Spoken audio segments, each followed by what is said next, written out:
Hi, my name is Stefano Arnhold, and you are listening to the SEGA Lounge.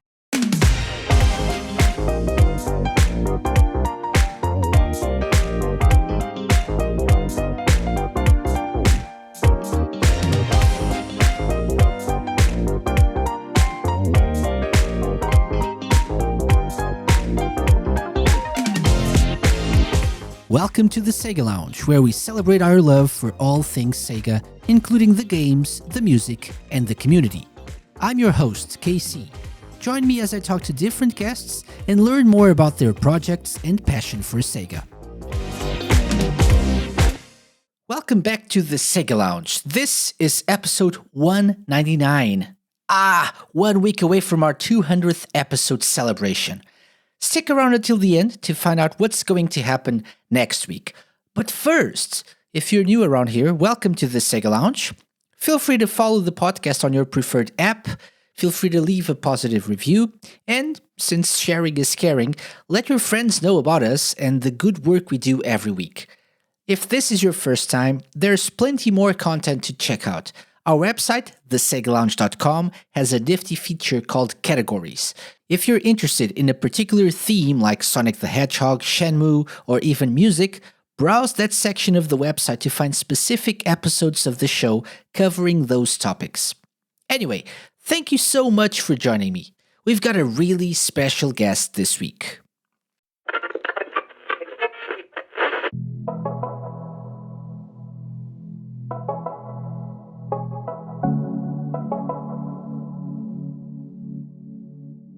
This week, I'm joined by co-founder and former chairman of legendary Brazilian company TecToy, Stefano Arnhold.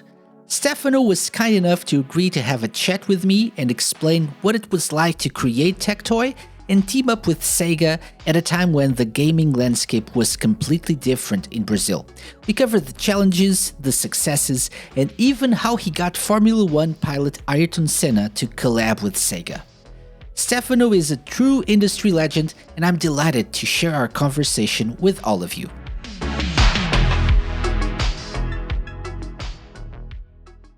Hello, Stefano. Welcome to the SEGA Lounge. Thank you. Thank you very much for having me. Oh, it's a pleasure. Pleasure to have you. A privilege.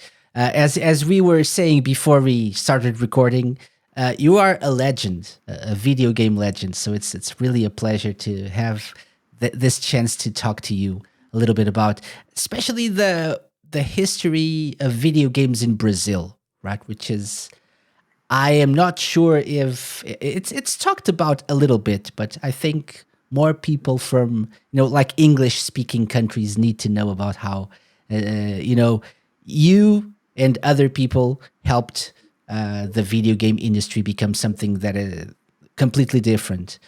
But before we get into that, Stefano, I usually like to get to know my guests a little bit more. And so would you like to tell us a little bit of how your path in life and, your in business led you to TecToy, which is what you are probably still more famous for? Well, I remember that in 1982, I visited Nintendo in Kyoto, and they had not even launched the Nintendo Entertainment System yet, right? But I was quite interested in their Game and Watch, right? And I wanted to get the rights to produce them in Brazil, right? And in Brazil at that time, you are not allowed to import finished products like electronics, so it had to be manufactured in the free zone of Manaus.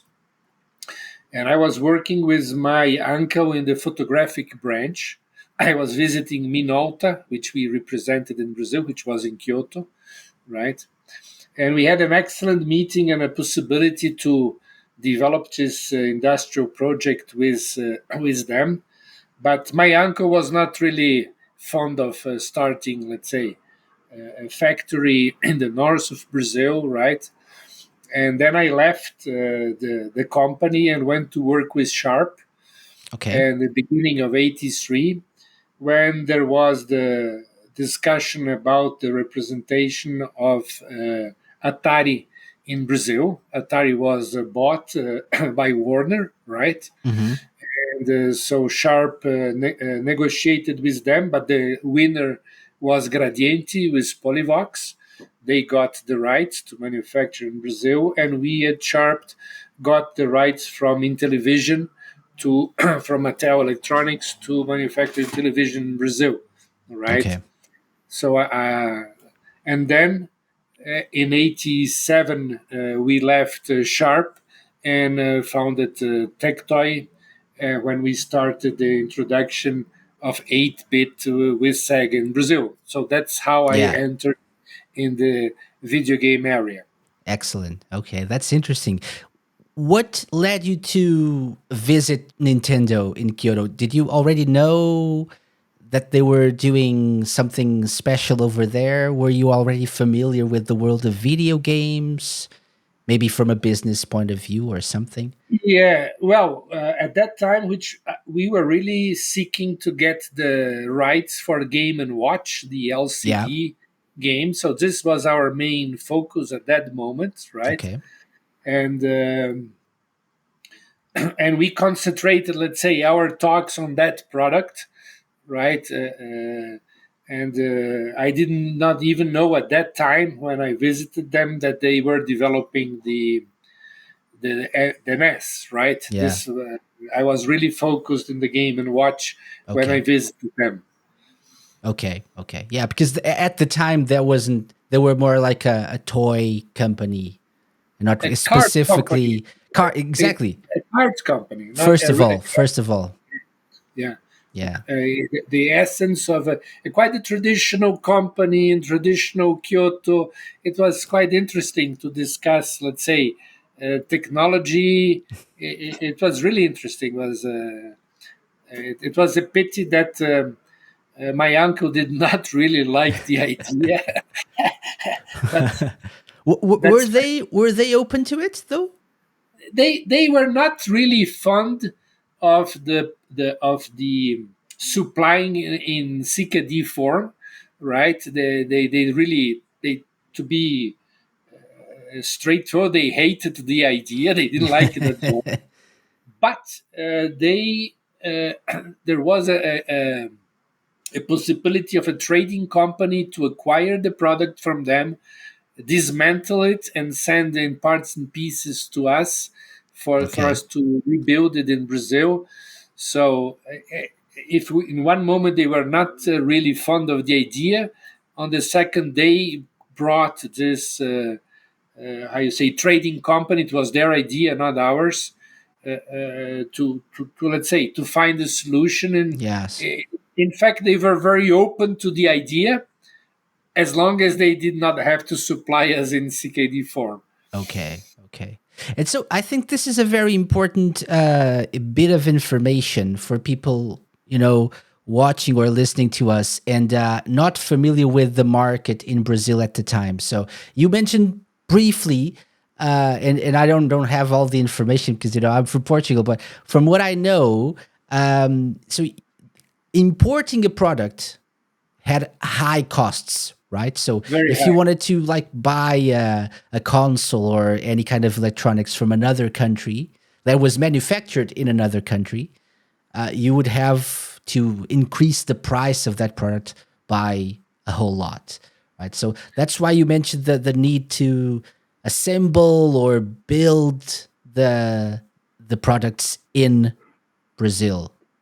More Yes. than that, if you come a little bit in the end of the '70s, beginning of Hmm. the '80s, there was a what list called List C, ABC, right? And the products which were on that list were not permitted to import at all, Okay. right? Okay, so the Game and Watch, let's say, would fall in this how you say category, right? Hmm. Hmm. Others were permitted to import, but you had on one side huge taxes, on the other side, Brazil had a shortage of foreign currency. So to hinder the imports, you were obliged to make a deposit of 100% of the FOB value for 1 year. You could not touch this, and you received it back only after 1 year with no interest at all, right? Okay. So there were many mechanisms in place to, let's say, disincentive the import or even prohibit. A little bit later, you will have other laws which would make the imported product very expensive due to the all the taxes, right? Mm-hmm. Only one tax on video games is 50%, right? It's not even the import tax, Oh my right? God. Yeah. And then for you to produce it in a free zone of Manaus, in the industrial area of Manaus, you had many different laws that you would have to respect, right? Mm-hmm. Mm-hmm. And this is very important because one of the success behind the video games in Brazil was the necessity of this industrial involvement. So our involvement with Sega was not just a simple distribution agreement; it was a technology transfer. It was there was many things behind, right? Mm-hmm. And also we imported the components 5 6 months before production, right? So when they would launch, let's say, a new software, right, and we would import the ROMs, we needed to start everything 4 5 6 months before, Yes. which gave us an amount of information uh, which other distributors did not have because there was no necessity. So when we look to it, it was a disadvantage in one side. On the other side, the relationship that we had with Sega and Gradienti had afterwards with Nintendo through Playtronic were very special relationships, right? And this is one of the reasons why Brazil developed so much during the 8-bit times, 16-bit, 32-bit times, because of Mm-hmm. the special relationships. Mm-hmm. That's interesting. Very interesting. Thank you for sharing. And I'm sure that also led to it was a special kind of industry, the video game industry, in that in the sense that you also probably employed a lot of people, right? You were not just distributing the games that you bought from other countries, but you were manufacturing the systems, the cartridges themselves, assembling them. So probably a boost to the economy as well, right? Right, you're correct. And the rules of the free zone of the Manaus at that time, uh, they have what we call the productive production process. And this process would start with the naked board. Okay. So it need to be a naked printed circuit board, zero components on top. This was the start. So it was not, let's say, an assembling. It was a full production Okay. in Manaus, right? And this made a completely different involvement. So we knew what we were building there. So then when Sega stops producing the Master System, we continue producing it, and we even change the product from the inside.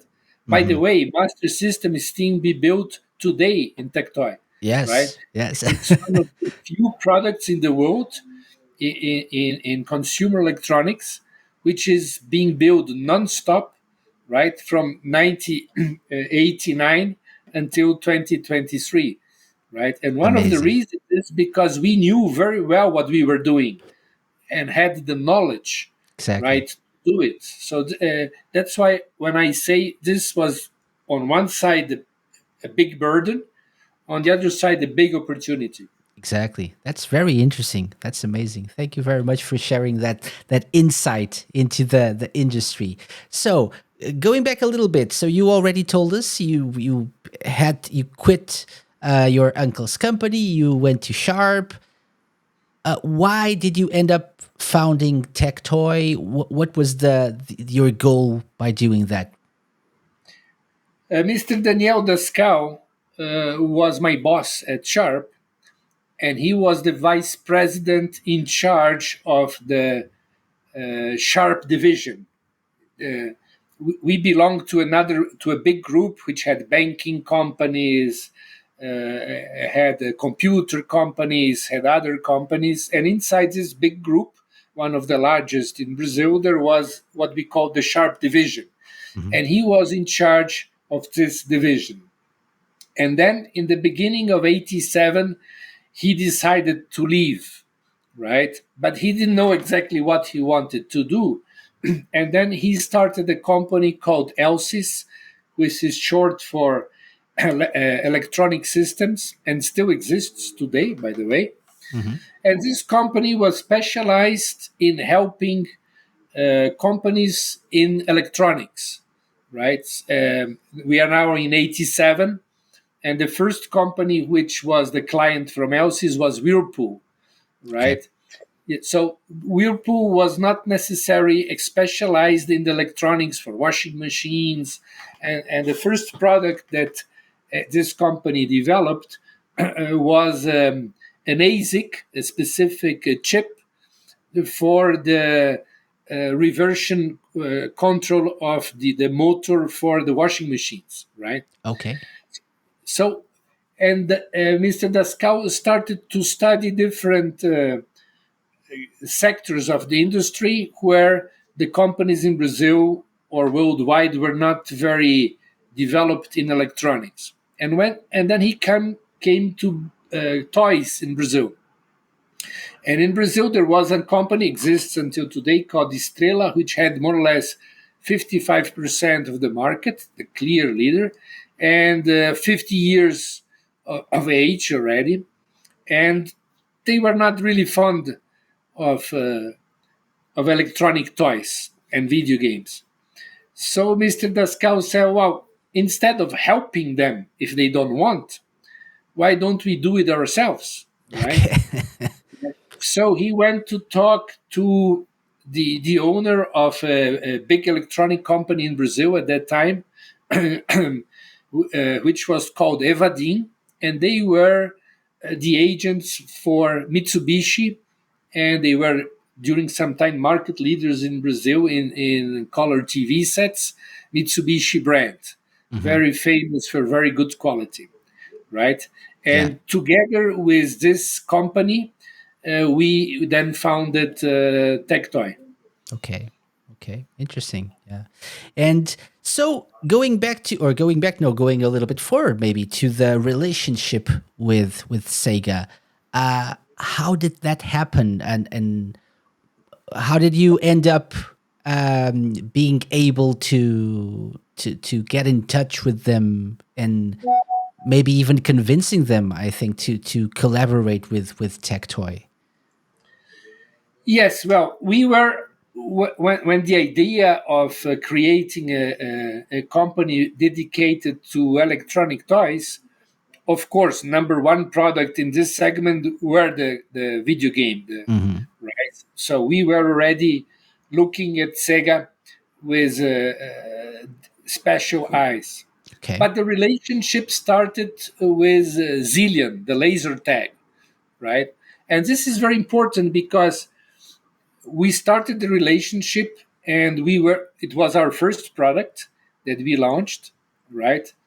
And we really dedicated a lot of energy to this product, and we sold much more in Brazil the laser tags they then did as Sega did in Japan, right? Oh, that's Uh, amazing. there was an anime from Zillion, right? And we Yes. managed to bring it to prime time in Brazil.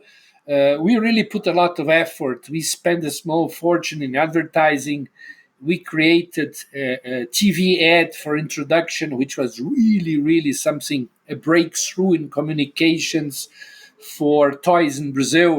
Instead of featuring, let's say, the toy with two kids playing, something like that, we had pros in skating and gymnastics making, I don't know, incredible performance with the laser tag. It was really something new, and uh, and this impressed Sega very much, right? Okay.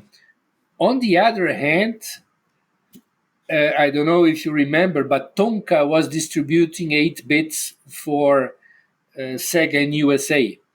Okay. right? And Tonka was, I don't know, the fifth or sixth largest toy company in US, and they acquired Parker Bros, which was, I don't know, number four, was even larger than them. So the digestion of the new acquisition was not so easy for the company, and the company I don't think had the possibility to give to Sega Master System the attention it needed, right? Uh huh. So Nintendo was a clear winner with a penetration around 33 million homes in US, when Tonka went to more or less with Sega to 1.8 million. So complete. Yeah. So Yeah. against us was that they in Haneda in Japan they said, well, toy companies should not distribute video games, right? So big success on one side, and but finally, and Gradienti was really trying to get the rights from them, and but at the end uh, I think they came to the conclusion that we would really dedicate ourselves only to specifically to, and then we got the rights to manufacture here in Brazil. Okay. Excellent. So, were you an active part of that? I imagine so. Did you go to Sega? Did you go to Yes, Japan at the time? Talk yeah. to them? Yes. Yeah, we went many times to Japan. They came many times here. They went to Manaus. They thought, the factory in Manaus is something in the middle of the jungle. When they visited our factory and Evadin's factory, they saw, wow, it's much better than their suppliers in Hong Kong. At that time, it was not Okay. mainland China; it was Hong Kong Yeah. where they manufactured, and they said, "Look, your TV, Mitsubishi TV factory is 10 times better than where we manufacture our video games, right?" So they Mm-hmm. saw that we had the know-how, that the quality was completely different standard of quality, right? And this, I think, played a big role in which they said, okay, and then there was also something quite interesting. Few people know that, but Samsung wanted to distribute the product there. And for Korea, for South Korea, there were some similar laws as for Brazil. They also had to manufacture. Okay. And they said, if we learn with TecToy how to supply in CKD form the components, right? Maybe TecToy won't be very big, but Samsung could be something really big, right? So this was something which also helped us. Okay. That's interesting. That's an interesting relationship as well. Yeah. Amazing. And so something that I forgot to mention before that so another specificity of the Brazilian video game market at the time, so like late 80s, early 90s, was that there was a very big level of involvement from those like counterfeit products. Like people were bringing products from other countries. I think Paraguay was the main source of counterfeit. There were also the clone systems, which were also big in Portugal. Actually, Nintendo, the official Nintendo products, I think, were started to become well known later, but the ones we call the Famiclones were big here. And so you weren't really competing with Nintendo in Brazil, right? Not directly, No, at least. the beginning, no. In the beginning, it was terrible because Gradiente could not get the rights from Nintendo, could not get the rights of Sega. So they built a beautiful design of what they call the Phantom system, which was a clone. Hmm. And large TV manufacturers like CCE, so big companies, really big, entered with the clones. So we had counterfeit clones from Paraguay, right, smuggled into Brazil, Yeah. and we had the big companies, really big, with good distribution network, distributing the counterfeit clones, right? So here comes something really special, because when you talk video games at that time, especially, you would subsidize the hardware to make the money on software, Hmm. and we could not do that, right? Because we had to compete with the clones, Yeah. right? And and the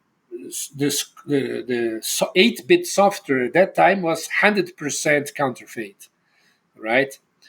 So for us, we had to make money in the with the council and make money on. So this was really tough, Yeah. Big right? challenge. Big challenge. But as everything in life, it has two sides, right? So our effort in order to conquer the end consumer and to give a lot of services to them, right, was so huge, right, that we conquered like 80% of the market in 8-bit, right? Hmm. And Nintendo only entered officially many years later, right? When already basically working with 16-bit, because the 8-bit market was ours. There was no space for, basically no space for them there. Exactly. That's amazing. That's really interesting how even in such a tough, such a challenging environment, you were able to overcome all those difficulties and become the biggest player there. That's really amazing. When did the Master System launch in Brazil? 1989? 89, in, 89. in September 89, we have in Brazil now this week, it's the 12th of October, it's Children's Day. It's a very Okay. important, how you say, for the industry as a sales moment, but also you launched now a product which you want to be successful in for Christmas too, right? So it's a very Okay. important moment to launch it, and we did. I mean, we did. Our product, the Master System, was the only one which had the 3D glasses, right? So Hmm. again, we invested a small fortune in producing the the the TV commercials, right? It was done in Los Angeles, because those computer graphics at that time were not possible to be done in Brazil. So everything was done in USA, because we wanted to show the bullets in 3D coming out of the, you know, and it was really a big success. We launched also a 1 minute daily product on Open TV, on the most important TV network here in Hmm. Brazil, giving hints and tips on the Master System games, Oh, right? And this was really huge. All the kids, I don't know, 9 to 13 or something like that, were watching this 1 minute hints and tips every day. Was called Master Dicas, okay. right? And then Like afterwards, master tips in Master, English. yeah. And then afterwards, it was a change to Sega tips, Okay. Sega Dicas, because when we had Mega Drive 2, Hmm. uh, we started also with the Sega Club, right? Okay. Yes. Yeah. So Which Sega we Club also was, had in Portugal. Yes. yeah. And then it had one time, it had 1 million, how you say, Okay. members there, Yes, but it members. had Hmm. 230,000 active members every month. It was so all the service that we did, and we started to launching the titles with Brazilian heroes, and so it was like that we managed to conquer the Brazilian consumer. Yeah, that's amazing. Yeah. So you had like a hotline as well that people could call and ask We for had a tips as hotline, well. Yeah. yeah, which was not easy, because you have to imagine that at that time, all you didn't have digital, how you say, central telephones centers. They were Hmm. all analogic, Yeah. right? So a simple thing like you do today, today you don't even do it anymore because it doesn't exist. But you Exactly. have to, let's say, press 9 or press 8 or something like that.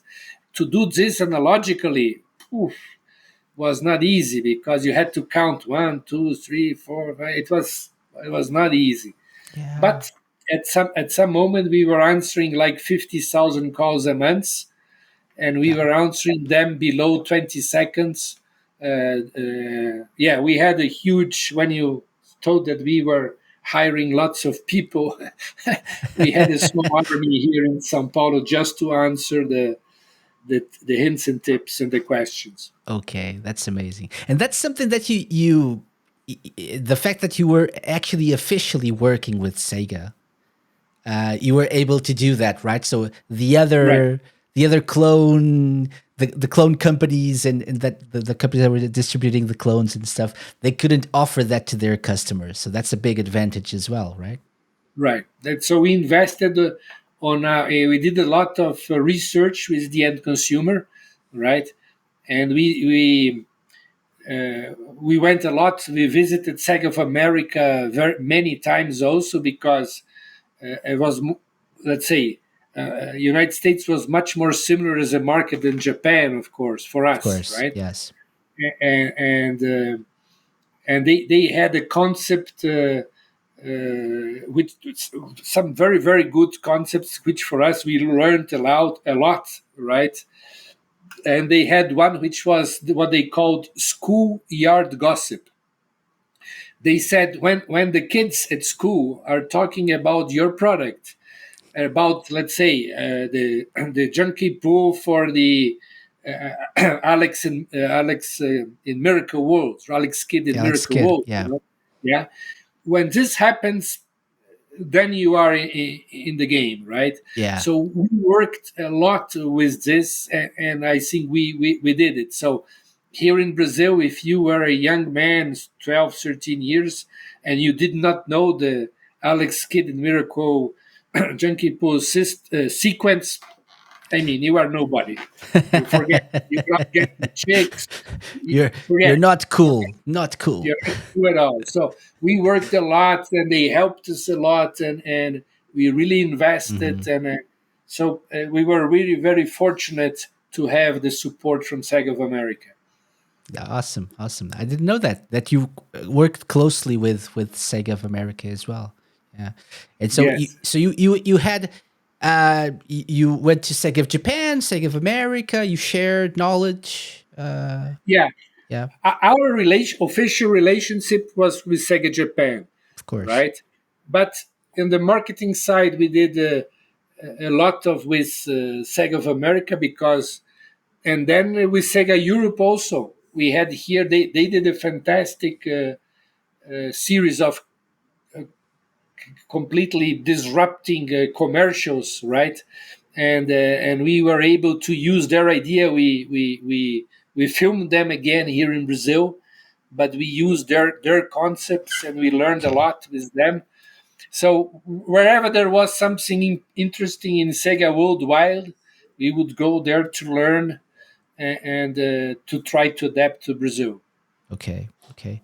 So what was like the slogan? Did you have like a slogan, a main slogan for Sega products during the 90s? Because We I had very different. I would say probably it would change. because I think the one that in Portugal, the one that was most used through a longer period of time, I think was Sega é mais forte do que tu. So Sega My is sort stronger than you. Do you have that one as well? No, no, No. no. I think this was more a European. Okay. Ecofilmes. Yeah. We gave a lot of materials to Ecofilmes, Okay. so they would not need to do because their quantities were maybe a little bit smaller, Of course. right? So Much much smaller. we doubled a lot. At that time, you used films to print, right? Not like today. Mhm. So we would supply them with lots of films, with a lots of information, the Mhm. hints and tips, all the translations of all the software into Portuguese, and and many things we would supply them, so that they did not do to have this investment. But Mhm. when it came to the, let's say, to the slogans, I think they did it The European tailor way. yeah to your Yes. market, and ours here was a little bit different, different culture. Yes, yes. That makes more sense. Yeah, like that. Okay. Excellent.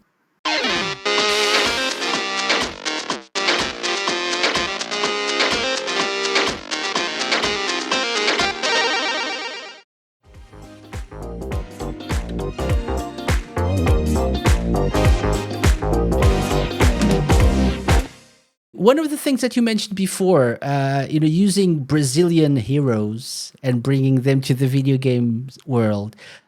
So I have actually two questions regarding that. The first one, I think the most interesting probably, is how you got Ayrton Senna to be the cover of a Sega game.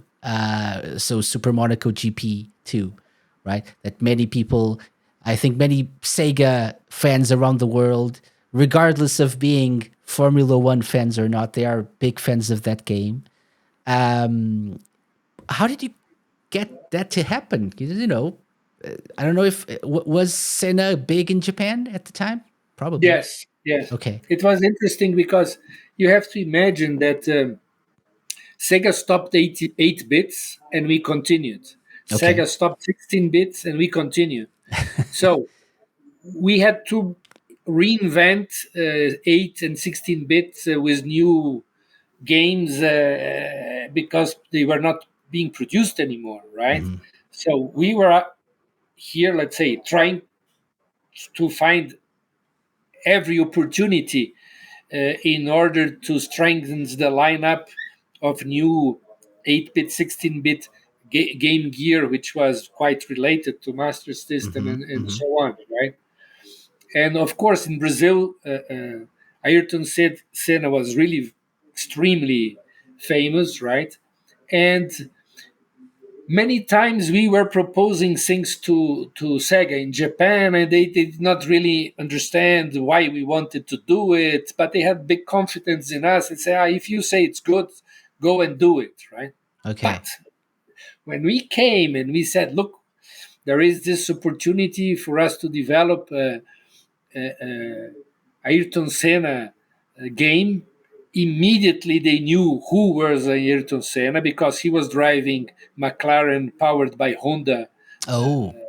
and was and by coincidence Irimajiri-san, which was the vice president of technology who came to Sega, he came Hmm. from Honda, Oh. Okay. and he was a huge vice president there, and all the competition, including Formula One, was in his vice presidency, right? Hmm. Hmm.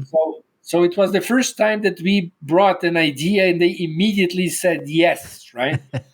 And then Ayrton Senna, he was a perfectionist, right, in everything he did.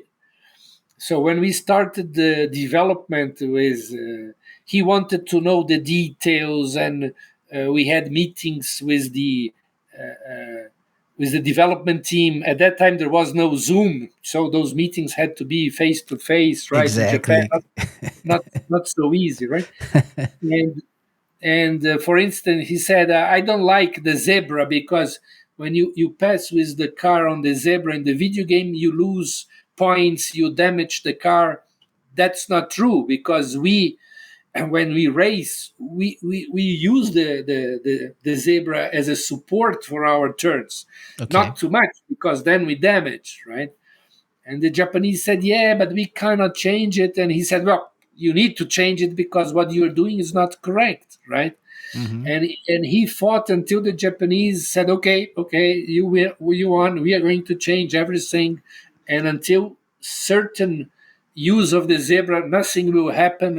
And so he was really, and this was excellent, right? For instance, the Mega Drive at that time was starting to have synthesized voice, Uh huh. and this was new. So they wanted one phrase from him in with synthesized voice, right, to be recorded from each of the Grand Prix from next year, right, to launch. And Barcelona was new, right? And so they said, no, but he said, no, I never drove in Barcelona. I no, you make something neutral. And he said, no way. right? I'm not going to give you an opinion about a circuit which I don't know, right? And then he said, but I promise the following: 6 hours after the end of the Grand Prix, I can give you a recording. If you send a crew, it can't be before, because if I win, I have to go to the interview. I have to go, I don't know what. There is a sequence, right? But I promise you, 6 hours after the end of if you send a crew, and he did, we sent the crew there, right, to get this tape, right, and he did it. So Okay. it was. But it couldn't be done before because it didn't know the circuit yet. That's amazing. That's amazing. So we had to And they postpone went, the launch a little bit, like some yeah, days it was, and they but went with just it. It shows the power of persuasion of Ayrton Senna and his influence, right? right. Yeah, it was really nice. It was a very very nice project, and we Mm-hmm. became very. And he launched Seninha, which is the animated series, Mm-hmm. right? And to promote him, he wanted some toys. So he came to us and asked us, "Can I ask you to, in record time, produce three toys?" And we said, "How much time do you have?" "I don't know now." He said, "1 month or something." And we said, "Oh my Oh. God, this is impossible, but we will do it," right? More or less. And we did. On the Mm-hmm. launch, when he launched officially Seninha here in Sao Paulo in a nice night, it was really something very special. Mm-hmm. We had three prototypes of three toys there for him to show, and so we had a really good relationship with him. It was a really nice project. Excellent. Yeah, that's amazing. Thank you for sharing that. I remember that was that trophy. I don't know, can't remember which circuit it was, which Grand Prix. There was like a trophy that had Yeah, the Sonic. Grand Prix of Europe was in England, in I Brands think Hatchet. England. Exactly. Yes, I thought It was sponsored by SEGA, and Sonic was the, how you say, the like trophy. the trophy. Yeah, yeah, yeah. Like Yeah, it was Silverstone. I think it was Silverstone at the the time. Silverstone. Yeah, Still, yeah. maybe, Yeah, maybe. I think so. I think so.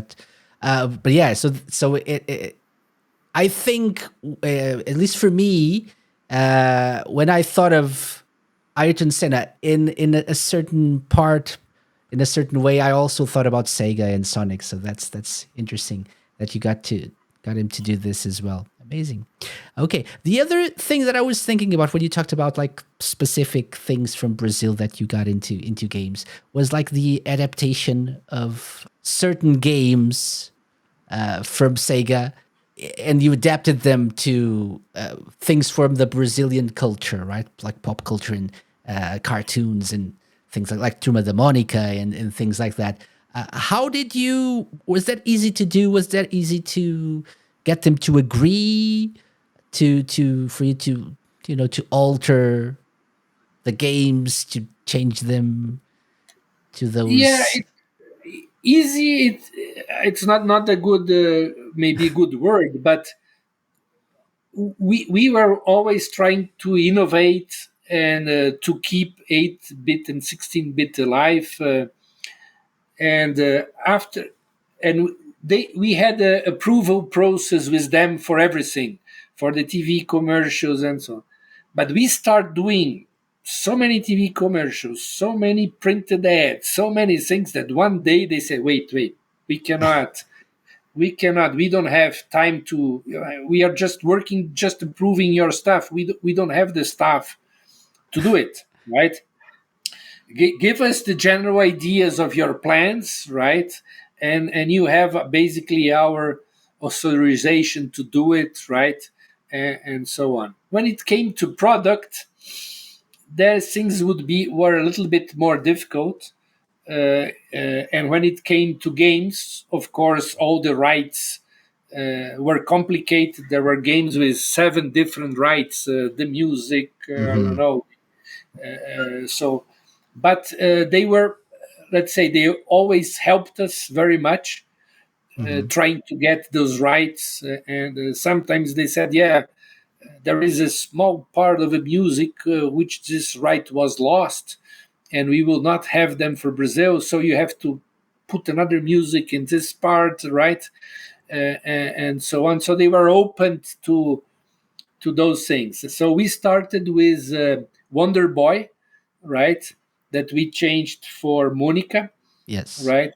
And this was, let's say, our first start, and they were very helpful with us. With I don't remember now the owners of Wonder Boy to talk with them about the rights for them to agree to do this change, right? But they were always very helpful, Mm-hmm. and sometimes many times they said no, right? And when we did, for instance, the master system, the portable one, right? Then it was tough. They didn't want us to do it, so they always said no, and we said sorry, we are going to do it, right? And we did, and then they told us, look, there is one component that you are using on a very, very stressed condition because the specification is up to, I don't know, 60 something, and you are using it in 100. This was nothing to really to worry, because they were right that the, how you say, the specifications for this component were in a range that we were above, Mm-hmm. but the chances of having a problem was null, was zero, Okay. right? And they kept poking us, and then one day we said, look, we did 205,000 units without one single problem of the nature that you pointed out, right? So from this day on, we don't want to hear more about it, right? For instance, when we put the AC adapter for Sega was always outside the product, was an independent Okay. item, right? And understandable, because they had different products for different regions of the world, different systems, Exactly. plug, right? Yeah. But Yes. for us, we didn't need. We could put it inside, right? Mm-hmm. And they were during many years that no, you can't do it because you're going to unbalance the console. It's gonna fall and break, and I don't know, and then it's gonna heat, and we were showing them and throwing on the, from the table on the ground. They were not breaking, and we are taking the temperature. We had the dissipation systems, and so officially they never gave us the right to do it, but we did, right? But when they launched Saturn, Mm-hmm. where was the AC unit? Oh, okay. Inside, Okay. So they inside. learned. They learned from you. They will never admit, but we were Minutes, so of happy course. that they did. No problem. But it was interesting because the relationship was very, very, let's say, very nice. We were questioning why were they not, let's say, putting chips together, right? In, let's say, 5 chips in one or something like that to Hmm. reduce costs. And they were doing it, but it was a secret project. So they thought that we got the information. How do you know this? Oh. Ooh, sorry, you know. So You it were just really knowledgeable about the systems, right? That's yeah, interesting yeah, because it yeah, was more than just assembling. You were actually making them and yeah. had to know about the products and the components. So that's interesting. Yeah, it was so the relationship was very, very special relationship, Hmm. and they helped us really, really a lot. Okay, excellent, excellent. You mentioned the Saturn, so different parts of the world have different memories of the Sega Saturn. It was big in Japan, but not so much in other countries. How was the experience with the Sega Saturn in Brazil? Well, I think it had two moments. A first moment in which it used the GD-ROM, if you remember, right? So During the launch, we were really very, very fortunate because PlayStation was not yet so much knowledge, let's say, in Brazil. Hmm. Sony was not in Brazil, which was a big problem because everything which came here was smuggled hardware with counterfeit software. So the worst you can imagine. But we were very lucky in the beginning. We made a huge TV campaign, and the CD, the fact that it was they saw the consumer in his mind, the CD was related to Sega. They already knew Sega CD. Okay. It worked really well in the beginning. Hmm. Slowly, the penetration of the smuggled PlayStation One and the existence of really low cost counterfeit software, right, was started to hurt us. Okay. At the day, it was July 2003, if I don't remember something that like, I don't remember the year now, but I remember the months. 2000, maybe, no, I think 2000. It was when they broke the code of the GD-ROM and we started having counterfeit Sega So Saturn that's software. for the Dreamcast, probably the GD-ROM, right? No, GD was Yeah. yeah, that Yeah. was Yeah. Yeah. Dreamcast. Yeah, yeah. Now I'm making confusion. Yeah. So yeah, you're right. So Hmm. the end of Dreamcast one, you're right. Yeah. Yeah. Yeah. Is Yeah. when this happened, Hmm. right? Hmm. And for us, the problem was that with Saturn was that we could not compete because the cost of building PS1 was ridiculously less than building a Saturn, Okay. right? And the counterfeit was so we enjoyed a good start, but slowly it Hmm. was very difficult. Yeah. It was not for the same reasons, but it was a little bit like this in Portugal. It started big, was like the biggest thing because the Mega Drive and the Master System were big here. People, it was like what you said before. Sega dominated the playground talk, and so we all knew Sega.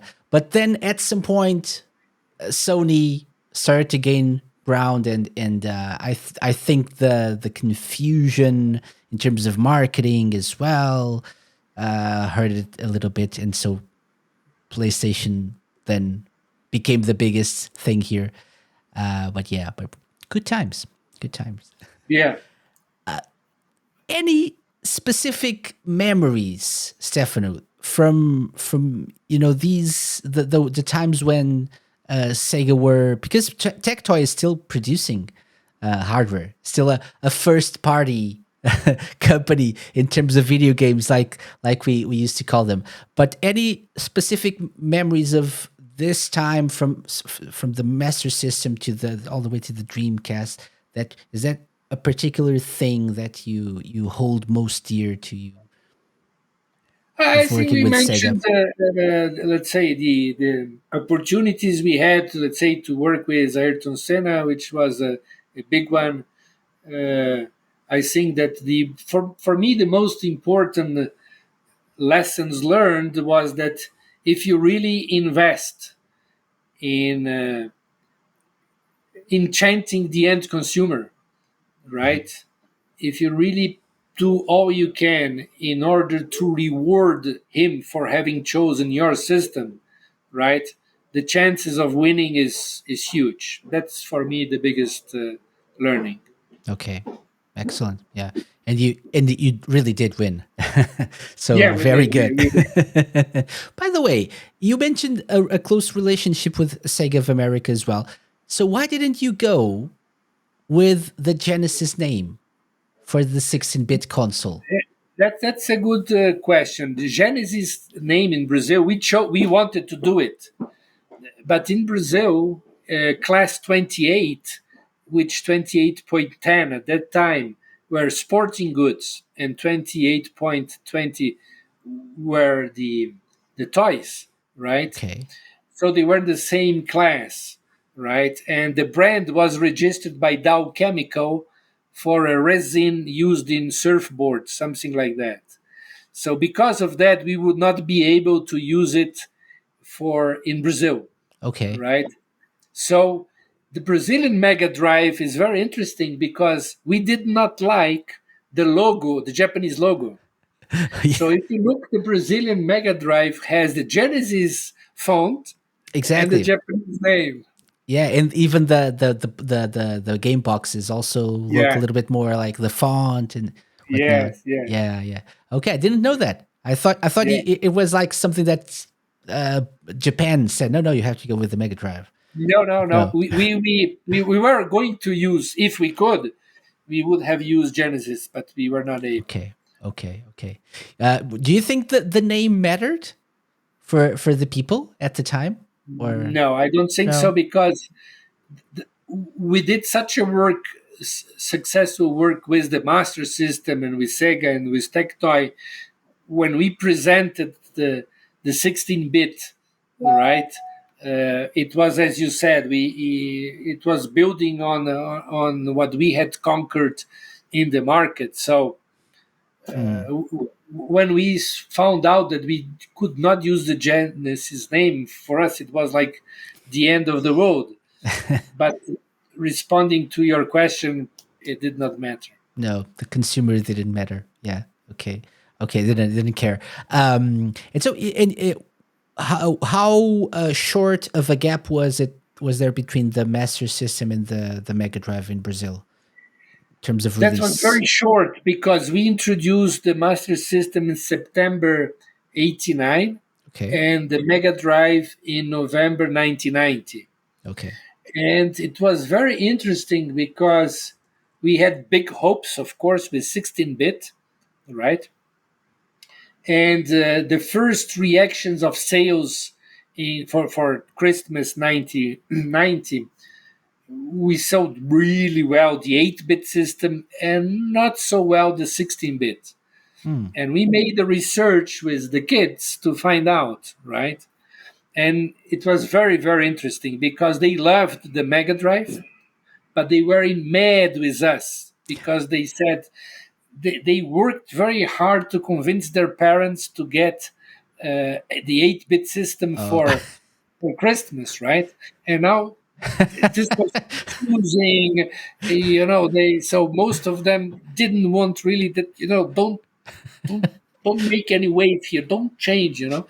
So for us it was very interesting because it was an insight that came from research that Mm-hmm. you would not imagine, right? Yeah. And then we worked very carefully the introduction of the Mega Drive, not to hurt the Master System. We learned a Okay. lot.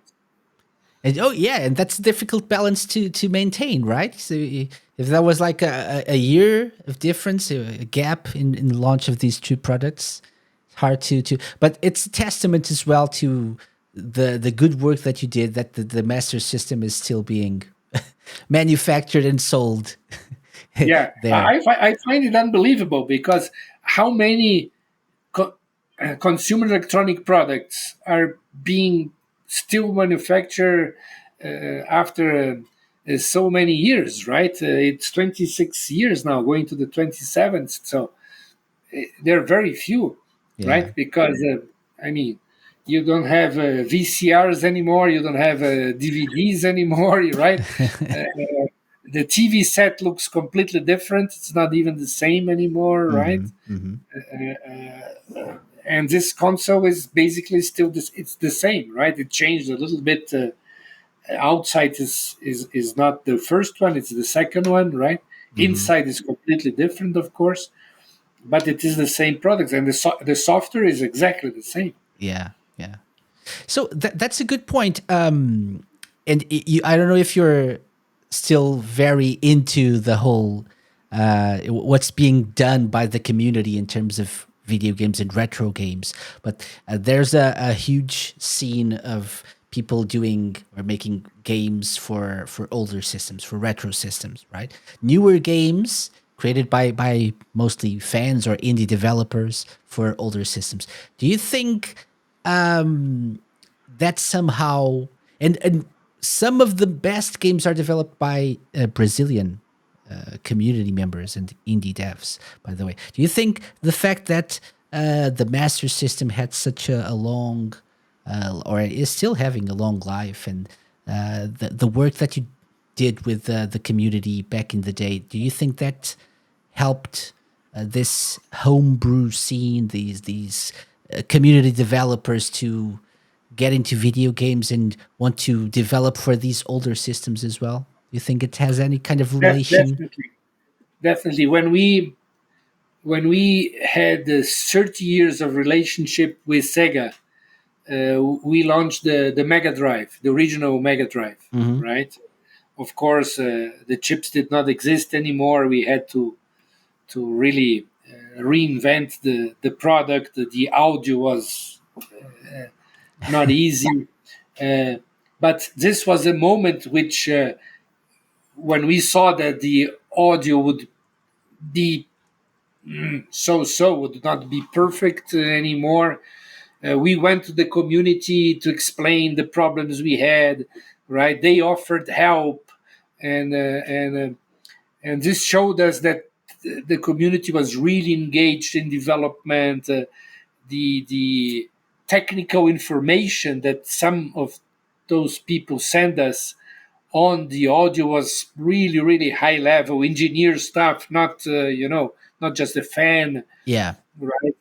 So it was very interesting because we shared our problems with them, and they, at the end of the day, they found that the audio was not so bad, right? Because they together with us tried to help Hmm. us. Definitely, I think the involvement of the retro community, which were our consumers, let's say 30 years ago, right? Yes. I think that they are really, really involved, deeply involved. There was some time that they wanted me to, especially when we did the 30 years, to do a lot of interviews, or more than interviews, bring the people together in shops like geek shops and those things. And it was really not always very interesting, but long nights. Uh, in one of them, I started asking for them to tell the stories, not just me because I was already so tired. So I asked them to, and the stories they were talking were amazing Hmm. stories, right? I remember one, they were a couple on the first row, and they were very excited, and I asked them to tell the story, and they married, right? They because they played Master System together, and they met and married. So the stories were unbelievable. Amazing, amazing. Yeah, and that's the kind of things that like warms your heart. Right? So Yeah, well, it's more unbelievable. than No, just a no. product, more than just making money, or it's for the experience and the personal things that happen. Yeah, that's amazing. Yeah, we had Yeah. once a research about, I don't remember exactly when, but we came to the conclusion that the average use of our products was 2.6 hours a day. Okay. And we were making the math, how long they stay in school, do homework, eat, sleep, commute to school, and so on. And 2.6 hours a day was by far the largest use of time that they had, except, of course, their studies, right? Okay. So I remember calling everybody in TecToy and telling, look, the responsibility that we have is huge, right? Because those kids are giving us most of their time, Hmm. right? So we need to reward them. I mean, our responsibility is very, very big, right? And it was a turning point for our staff when they realized the impact that their products had on the kids, Hmm. and that we needed to be really very very careful that we, right? So that's what, as you said, it's not just throwing a product there.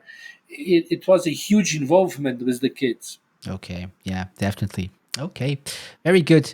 Stefano, it's been a pleasure to talk to you. We could talk about many things, but I don't want to keep you. I just wanted to briefly mention. So you are not with TecToy anymore, right? Correct. Okay. So would you like to just briefly tell us what you've been doing lately? Yeah, in November 2019, I sold the company, right? And now I'm more related to the environmental area, working strongly in the Amazon and in our coast, basically trying to help the well-being of the local communities, establishing sustainable production chains, right? So we work with native cocoa for a chocolate factory that we invest. We develop bioplastics from Amazon residues. We work with seaweed as a complementation for the work of the fishermen's in the fishermen's communities. So that's what I basically been doing now. Mhm. Okay, excellent. So more giving back uh, Yeah. to the community and to the people. Yes. That's great. That's great. Excellent. Hope you've been enjoying yourself. A lot. A lot. Excellent. Okay, so I have one final question before I let you go. I always ask this question. Uh, I think it will be interesting for you because you know this concept. Not all of my guests do, but in the US, and I don't know if whether that was true for the Brazilian audience or not, but in the US, the marketing of the Genesis was that it had blast processing, right? So which probably wasn't really a thing, but they said that it had blast processing, so it made the Genesis more powerful and faster than the competition. So my question to all of my guests is, if you could add blast processing to anything in the world, what would it be and why? Yeah, I would probably answer that I would translate. We translated it in Sonic. Sonic was Sonic speed was for me the translation that the consumer can understand. Hmm. So, of course, they were very successful in the US and they were very comparable with Nintendo, Hmm. right? But in Brazil, I would not do it. I would use the translation to enchant the final customer with Sonic and not with the Hmm. blast concept. Okay. So if you could add sonic speed to anything in the world, what would it be? What anything Today, today? Anything, something that. So the concept here is to make it faster, to make it more powerful. yeah. So. Ooh, that's an easy question to answer now that I understood it. No, easy. In order to mitigate the effects of our climate emergency, Mhm. right? If we could add here the sonic speed, the world would be much, much better. Agreed. Agreed. That's a very good answer. Yes. Thank you. So, anything you would like to say to the Brazilian, and not just Brazilian, but Brazilian fans who are listening to this before we go? Any message for the people out there? Yeah, I think always, every time that I meet them, what I do basically do is thank them because thanks to their passion, right, we were able to build what we did with Sega in Brazil, right? So for me, the words that I have to say is muito obrigado. Very good. And I will give a muito obrigado to you as well. Thank you very much, Stefano, for coming on the Sega Lounge. Hopefully, in the future, we can talk a little bit more again about other moments in time. Okay. But thank you very much for coming. Thank you very much for having me, and thank you for giving the Sega fans the possibility of dreaming again all the big dreams they had. Thank you very much for this. Thank you.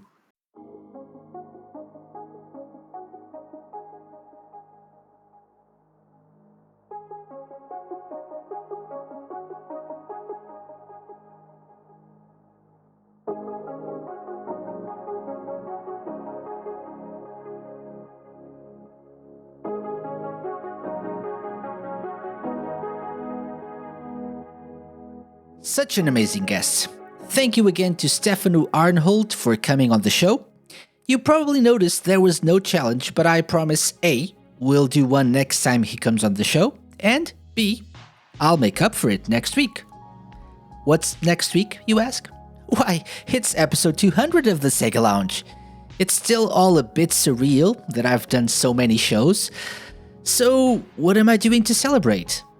I invited my good friends Skill Jim and Lime Reversed to join me for a truly special 200th episode edition of the Sega Lounge Challenge. They both put together a team of friends and they'll be going head to head in a battle of wits and Sega education. We're recording this a few days from now, and if all goes well, we'll be broadcasting the result in both video and audio form next Thursday, the 19th of October at 8 p.m. UK time on Radio Sega and Twitch simultaneously. Of course, it will be available on demand from Friday. Speaking of Twitch, have you followed our channel?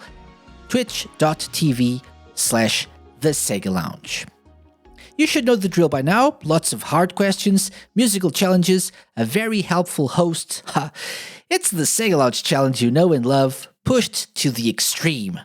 The Sega Lounge Challenge Kiwami, if you will.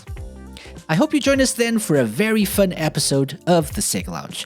Until the next episode, and since Sonic Superstars is actually coming out before that, go enjoy some side-scrolling hedgehog action.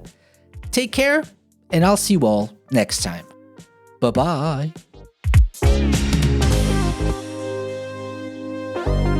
The Sega Lounge, hosted by me, KC, and part of Radio Sega's network of live shows and podcasts. Theme song and incidental music by OSC.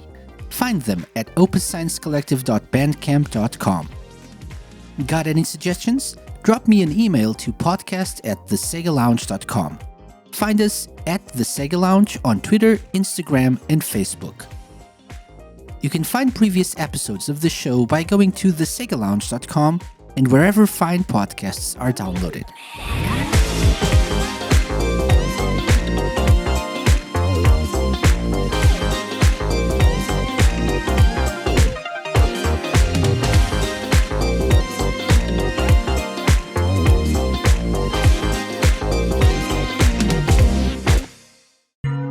A Mixed On Productions podcast.